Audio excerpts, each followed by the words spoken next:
ओम नमो भगवते वासुदेवाय।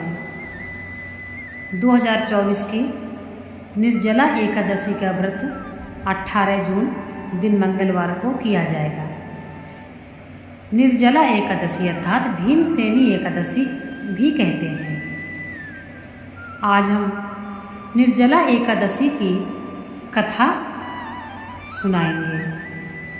सभी जो व्रत धारण करते हैं उनको भी और जो नहीं करते हैं उनको भी ये कथा श्रवण करनी चाहिए। ज्येष्ठ मास के शुक्ल पक्ष की एकादशी व्यास मुनि के पास जाकर भीमसेन ने पुकार की कि मेरी पूज्य माता कुंती व पूज्य भ्राता युधिष्ठिर तथा अर्जुन नकुल सहदेव द्रौपदी सहित एकादशी का व्रत करते हैं और मुझे भी शिक्षा देते हैं। तू अन्न मत खा, नरक में जाएगा। आप विचारिए मैं क्या करूं। 15 दिन के बाद ये एकादशी आ जाती है। हमारे घर झगड़ा उत्पन्न हो जाता है। मेरे उदर में अग्नि का वास है। उसे अन्न की आहुति न दूं तो चर्बी को चाट जाएगी। अर्थात भीम के पेट में अग्नि का वास था, इसलिए यदि वह भोजन नहीं करते थे तो उनको बहुत कष्ट होता था। शरीर की रक्षा करना मनुष्य का परम धर्म है। अतः आप ऐसा उपाय बताइए जिससे सांप भी मर जाए और लाठी भी न टूटे। अर्थात ऐसा व्रत कहो जो वर्ष में एक दिन करना पड़े और मन की व्याधियों का विनाश करने वाला हो। 24 एकादशियों का फल उसके करने से मिल जाए और मुझे स्वर्ग में संबंधियों के साथ ले जाया जाए। व्यास जी बोले, ज्येष्ठ मास के शुक्ल पक्ष की एकादशी का नाम निर्जला एकादशी है। इसमें ठाकुर जी का चरणोदिक वर्जित नहीं, कारण कि वह तो अकाल मृत्यु को हरण करने वाला है।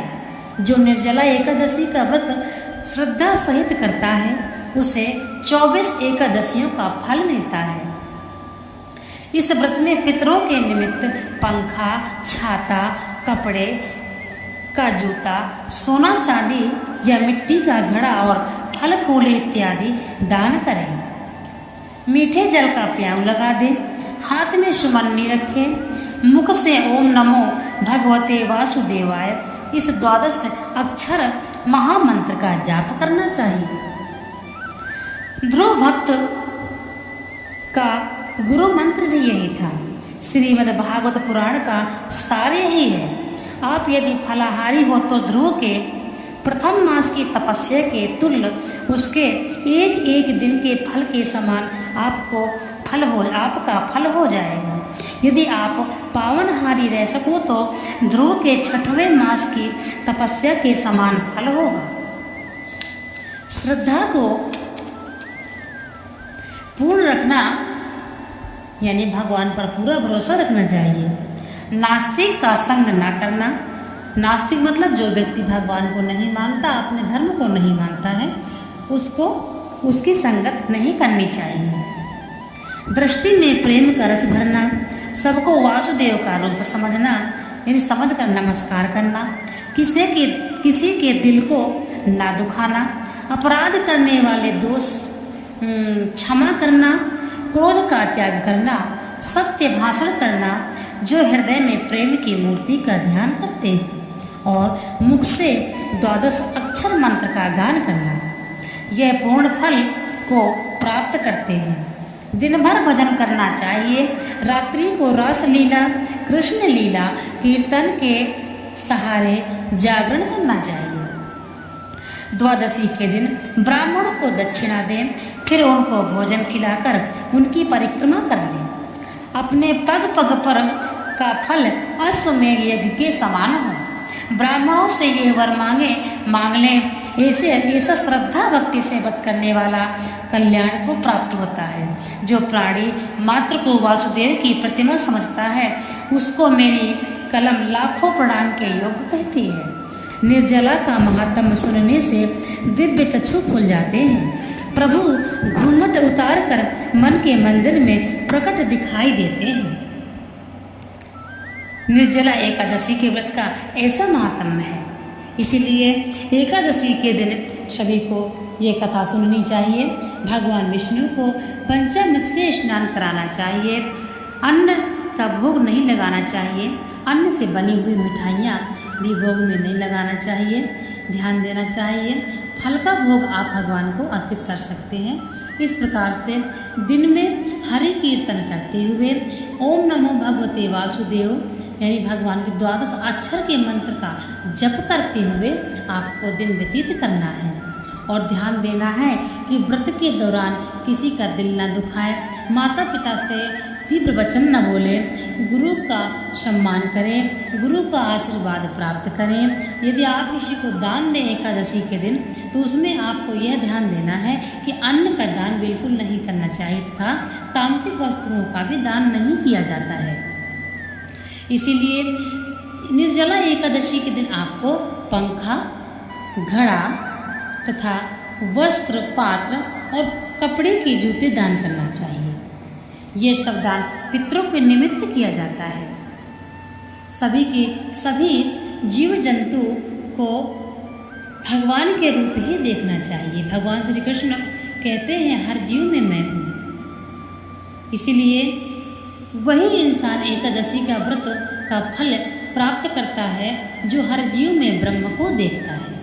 यदि आपकी भावना ऐसी हो जाएगी तो आप हर बात का ध्यान रखेंगे कि दिल ना दुखे, किसी को हमसे हमारी वजह से किसी की आत्मा को कष्ट ना पहुँचे। इसलिए हर जीव में ब्रह्म है, हर जीव में ब्रह्म का वास है। श्रीमद् भागवत गीता में भगवान श्री कृष्ण कहते हैं कि भक्ति का अधिकार सबको है। हर जीव को प्रेम दो, हर जीव को प्रेम करो। यदि आपके द्वारे गाय आती है तो गाय को रोटी खिलाओ, प्रणाम करो। जब भी आपके द्वार पर गाय आती है तो आपकी लाखों बाधाएं हर के ले जाती है। इसलिए यदि आप पूजा करने जा रहे हैं और मार्ग में यदि आपको गौ मिल जाती है तो आप समझिए कि आपसे भगवान प्रसन्न है। सबसे पहली बात, यदि कोई व्यक्ति एकादशी व्रत करने का सोच लेता है और खोज करता है कि इस व्रत को कैसे करना है, वो मन में ये भावना रखता है भक्ति की, तो आप यह मत सोचिए कि आप भक्ति को खोज रहे हैं, परंतु आप ये सोचिए कि अब आपको भगवान खोज रहे हैं। इसीलिए भक्ति भी इंसान जब ही कर सकता है जब भगवान की इच्छा हो। भगवान उसी को चुनते हैं जो भगवान जिसको प्रिय हैं, अर्थात भगवान एक सरल एवं साधारण हृदय के मनुष्य को ही चुनते हैं। इसीलिए एकादशी का व्रत करें, नियमों का पालन कैसे करना है जान लें। दशमी के दिन से ही चावल तथा लहसुन, प्याज, तामसिक मसूर की दाल, तामसिक वस्तुओं का त्याग करके एकादशी को ब्रह्म मुहूर्त में उठकर आपको स्नान करके व्रत का संकल्प करना है और आपको पूजा करना है।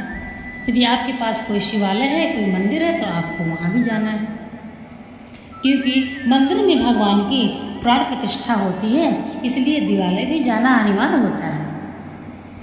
यदि आपके पास नहीं है, उपलब्ध नहीं है, आपको कोई ऐसी व्यवस्था नहीं है तो आप घर में ही करें। घर में जो हमारी मूर्तियाँ होती हैं वह भाव की मूर्ति होती है और भाव से ही भगवान मिलते हैं। न भगवान रूप देखते हैं और न ही भगवान सुंदरता देखते हैं। इसलिए ध्यान रखें, एकादशी का व्रत के दौरान किसी को आपके द्वारा कष्ट नहीं पहुंचना चाहिए। राधे राधे।